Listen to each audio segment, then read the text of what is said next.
You know me, guys, I'm always grinding to get the job done. Got a Chevy Equinox here. Let's take a quick look at it.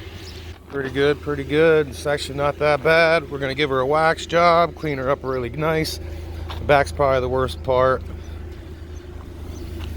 Little tar down underneath. Got a lot of dog hair, or cat hair, I should say. You can see it from the sun peeking in. We're gonna get this baby clean.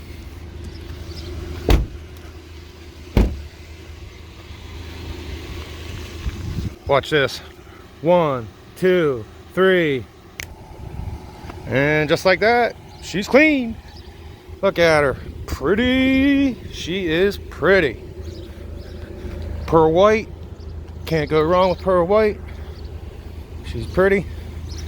We'll take a look at the interior now. It is immaculate. Let's go to the front. Immaculate. What can I say? I do a killer detail job.